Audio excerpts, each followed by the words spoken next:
Hello, good morning to all. इस video में हम जानने वाले हैं हमारा जितना भी आरआईज है उनका सीट मैट्रिक्स क्या है।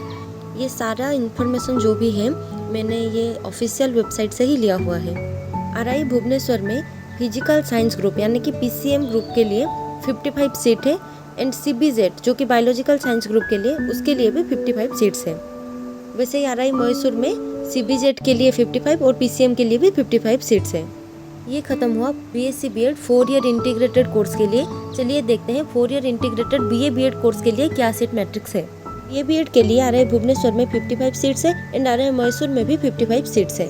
अगर आप आरआई भुवनेश्वर में कोई भी कोर्स करना चाहते हैं तो फिर आपको आरआई का एग्जाम देना पड़ेगा एंड आरआई मैसूर का जो एमएससी 6 ईयर कोर्स है उसके लिए भी आपको आरआई का एग्जाम देना पड़ेगा। लेकिन अगर आप अदर आरआईज में 4 ईयर इंटीग्रेटेड कोर्स करना चाहते हैं तो फिर आपको एनसीटी आईटीपी एग्जाम के थ्रू जाना पड़ेगा। फिर चलिए देखते हैं एमएससी जो कि 6 ईयर इंटीग्रेटेड कोर्स है वो सिर्फ आरआई मैसूर ही प्रोवाइड करता है और उसका सीट मैट्रिक्स है। अगर आपको फिजिक्स में या फिर केमिस्ट्री में या फिर मैथमेटिक्स में अपना स्पेशलाइजेशन करना है तो फिर 22 ईच कोर्स के लिए रहेगा। जैसे कि फिजिक्स के लिए 22, केमिस्ट्री के लिए 22 और मैथमेटिक्स के लिए भी 22 सीट्स रहेगा। फिर अगर देखें बीएड एमएड जो कि 3 ईयर इंटीग्रेटेड कोर्स है वो आरआई भोपाल में उसका 55 सीट्स है। अगर आपको bachelor of education that is BEd करना है तो ये जो स्क्रीन में शो हो रहा है ये बॉक्स में देखिए आपके रीजन में कौन सा आरआई जाता है और आपका जो भी कोर्स है मतलब जो भी सब्जेक्ट है सब्जेक्ट कॉम्बिनेशन आपका क्या है और अपने अकॉर्डिंग ये देख लीजिए कितना सीट है क्या है आपको यहाँ से पता लग जाएगा। फिर आपको अगर एमएड यानी कि 2 ईयर कोर्स करना है तो फिर आरआई अजमेर में 55 सीट है, आरआई भुवनेश्वर में भी 55 सीट है, आरआई भोपाल में 55 सीट है एंड आरआई मैसूर में भी 55 सीट्स है। बहुत बच्चों को डाउट रहता है कि उनके डोमिसाइल में कौन सी आरआई लाई करता है। तो इस वाले पेज को देख लीजिए और कंफर्म हो जाइए आपकी डोमिसाइल में कौन सी आरआई लाई करता है और कौन सी कोर्सेस वहाँ पर है। अगर देखा जाए रिजर्वेशन पॉलिसी के अकॉर्डिंग एससी के लिए 15% रिजर्वेशन है, एसटी के लिए 7.5% रिजर्वेशन है, ओबीसी के लिए 27% रिजर्वेशन है, पीडब्ल्यूडी यानी कि पर्सन विद डिसेबिलिटी के लिए 5% रिजर्वेशन है और ईडब्ल्यूएस के लिए 10% रिजर्वेशन है।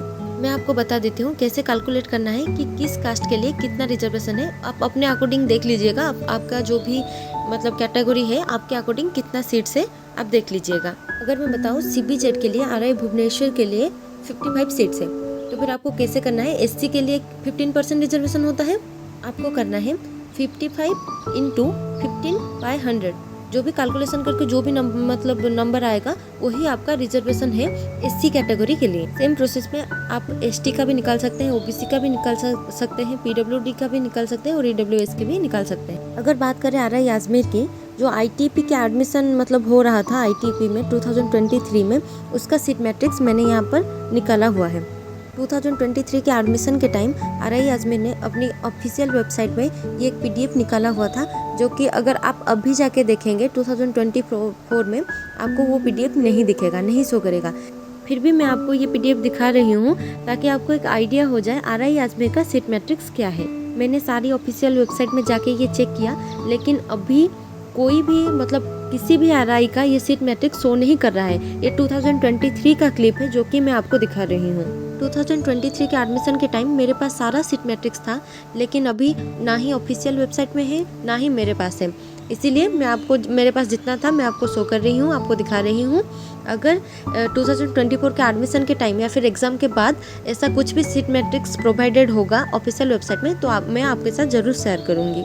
लेकिन अगर आपको एक रफ आइडिया चाहिए तो फिर आप ये पीडीएफ देख लीजिए, नहीं तो मैंने जो भी रिजर्वेशन पॉलिसी के अकॉर्डिंग जो भी कैलकुलेशन बताई उसी अकॉर्डिंग आप अपना सीट मैट्रिक्स चेक कर सकते हैं। इस पीडीएफ में वो जो हेडिंग वाला लाइन है पहले बॉक्स में वो मिट गया है तो मैं आपको बता देती हूँ।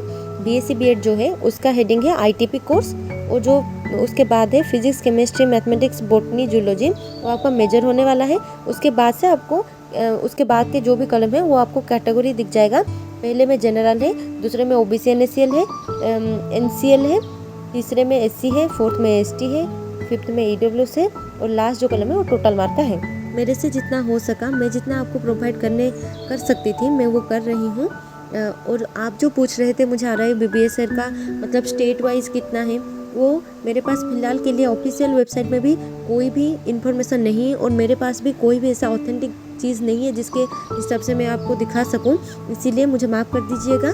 अगर ऑफिशियल वेबसाइट में ऐसा कुछ भी एडेड हो तो मैं आपको ज़रूर बताऊंगी। अगर आपको पता चले तो आप भी मुझे कमेंट सेक्शन में बता सकते हैं ताकि मैं उसके ऊपर एक वीडियो ला सकूं। वैसे तो मैंने भी सुना हुआ है आरआई भुवनेश्वर में उड़ीसा के लिए CBZ में 13 सीट्स है और उसमें भी कैटेगरी वाइज मतलब रिजर्वेशन रहता है, लेकिन मैं ऑथेंटिक चीज़ ही आपको प्रोवाइड करना चाहती हूँ। और ऑफिशियल वेबसाइट में ऐसा कुछ भी मेंशन नहीं है, कोई भी PDF नहीं है जहाँ पर दिख जाए कि मतलब कैटेगरी वाइज और स्टेट वाइज कितना है, क्या है सीट्स है। इस वीडियो के लिए इतना ही, थैंक यू। ये भी मुझे एक क्लिप मिला जो कि आरआई भुवनेश्वर सीट मैट्रिक्स का है, लेकिन ध्यान रखें ये 2024 का सीट मैट्रिक्स नहीं है। मे बी ये सीट मैट्रिक्स में कुछ चेंजेस आ गया होगा, फिर भी आप इससे एक रफ आइडिया ले सकते हैं। Thank you.